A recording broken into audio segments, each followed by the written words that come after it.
Hi, everybody, and welcome to Pals Chat. I am your host, Gina Parker. I am here with my co-host, Ashley Jones. Heyo. Ashley, what have you been into this week? I watched a short series. Oh, nobody wants Nobody this. wants this. So good. I really, really liked it. Nice It little was, rom-com.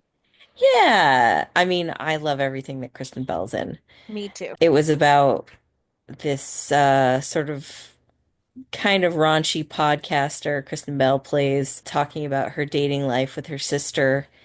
And she meets and falls in love with a rabbi who is freshly out of an almost engagement relationship, who is like thoroughly entrenched in his family and his culture. The ex is anyway. So it's very interesting how they're sort of navigating this very polar opposite lifestyle thing. It was really good, but far too short. And then I just saw like, and they kind of bounced back to Will Trent because I had some episodes that I hadn't watched of that. And then I just saw that Ginny and Georgia is going to be new again or have a new season, so I'm excited about that. So yeah, what about you? So, I have been watching the newest soap opera that premiered this year, Beyond the Gates. I'll admit I'm behind, but at the time we're recording this podcast, I just watched an episode where evil Dana and she's the puppet master. Her evil scheme has been revealed. Her daughter Eva was helping her, very conflicted about it. And Eva goes to one of their old friends and says, I feel like I've lost everything. And the old friend Mona Wilson says, good. And I loved it. Ah, soapy greatness, the comeuppance, the people paying for their actions. Hmm. That's the one thing about the soaps. There's always more justice than maybe in the Yeah, real world. totally. So let's get into the soaps this week. We're talking about the week of July 1st, 1985. I feel like my audio is going to be very bad this episode. I don't have my normal mic, but it's okay. We'll make it work. We'll make it work. So, when we last left Nina, so she went to a wedding to shoot somebody. Ah.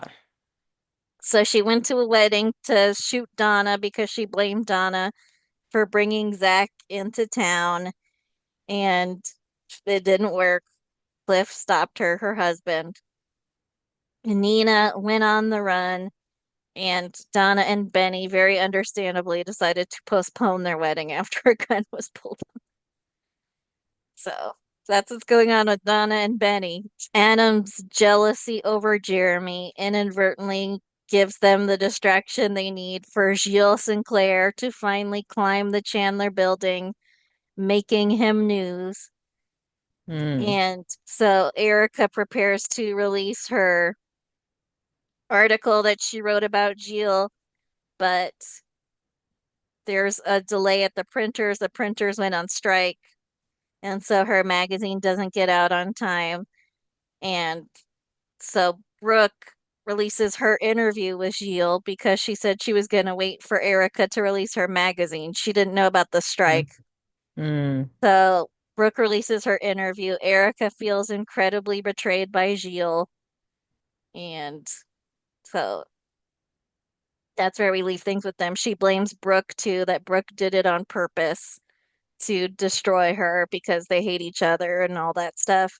Brooke's like, no, but that's where we leave things with them. And then Erica has asked Jeremy to help her get Ross and Ellen back together. So they're scheming to do that at the moment. Then we have Nina. So Nina goes on the run after her trying to shoot someone at a wedding. Hmm. And so she actually goes to see her brother Ross, who works at the chateau, and he's not there. But Andrew, her new stepbrother that Palmer adopted, that Nina hates, was there. And he agrees to take her home and hide her. She says that she's running off and looks like that because she's fighting with Cliff, but that's not true. Eventually, you know, Andrew's girlfriend Dottie comes by and she's like, "Hey, Nina just tried to shoot up this wedding."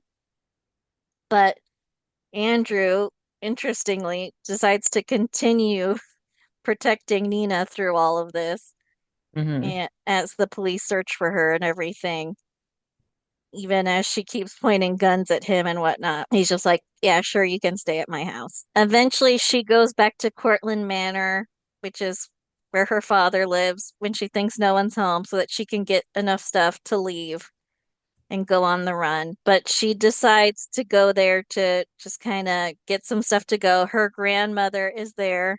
Her grandmother convinces her to turn herself in, and Nina agrees and is hospitalized. Hmm. So that's where we leave things. She's hospitalized because she's crazy? Yes, because of the shooting at people. Yeah, yeah, yeah. And the Hmm. holding guns. Hmm. All Wow. right. Winners and losers. Hmm. I hate to say it, but I feel like the loser here is Erica Mm. because her article got beat out by the interview, and Adam's jealousy is also in her way. So yeah, she's kind of got the deck stacked against her, but she's still scheming. She's still being Erica. I gotta give the winner to Nina's grandmother for convincing her to do the right thing. Yeah, that's a good one. For the loser, I'll say Nina because she's not making good choices. And for winner, Not a lot of obvious winners this week. I'll go Andrew. I don't agree with him not turning Nina in, but he did save himself, Dottie, and Cynthia from being shot by Nina while she was in a altered state. So, I mean, that's good. Yeah, that's pretty heroic. yeah, talked his way out of being shot multiple times. So, you know, good for you, Andrew. And, please tune in next week because Jimmy Smits is one of the monks that Jeremy knows. So we'll get to see Jimmy Smits. Nice. All right, I think that's it for this week. Please like, subscribe, comment, support us on Patreon, buy our merch. We got a lot of great stuff. All Mm-hmm. right. I Trucker think that, hats. well, Well, bye. bye. Thank you for listening. Our theme song is Wouldn't It Be Nice by Sound Mirage featuring Lady Rand. Please rate and review, download, subscribe, all the things. And you can email us at amcrewatch@gmail.com. Thanks. Talk to you next week.